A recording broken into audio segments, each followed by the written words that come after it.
The morning after a severe Santa Ana wind event in Burbank is often quiet and perfectly sunny. To most homeowners, the danger feels like it has passed with the gusts. Looking up from the street, the roof appears completely intact.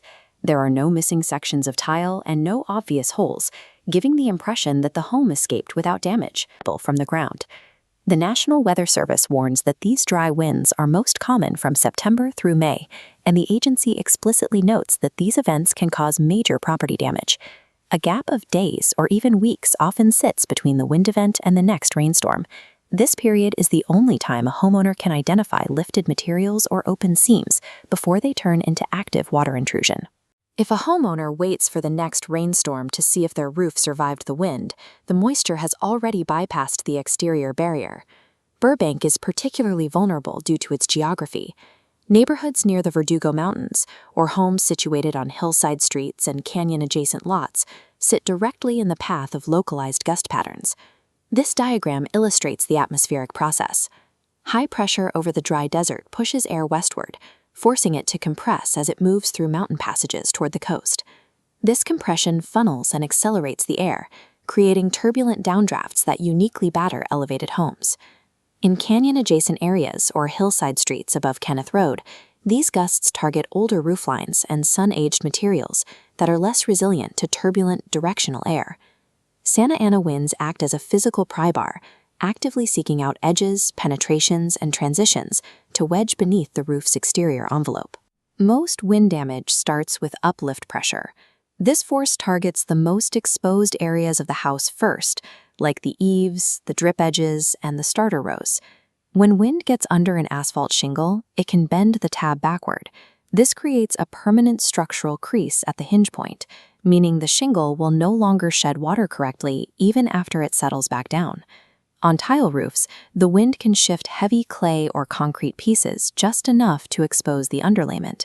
If that secondary waterproofing layer is already brittle from age, even a small gap allows UV rays and debris to accelerate its deterioration. Metal roof transitions are also extremely high-risk points. Wind pressure can bend, lift, or separate the flashing laps around chimneys, pipe boots, and attic vents, breaking the essential watertight seals.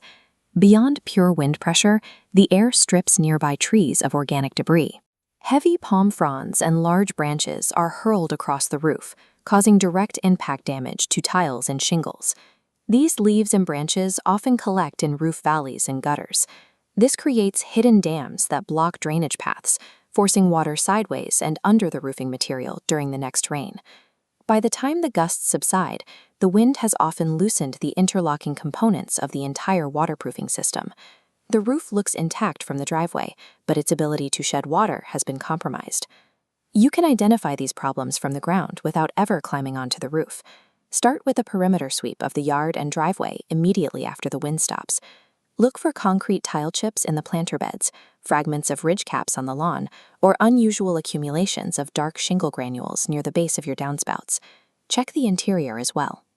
A trip to the attic may reveal thin rays of daylight shining through roof boards or trails of fresh dust blown in through compromised intake vents.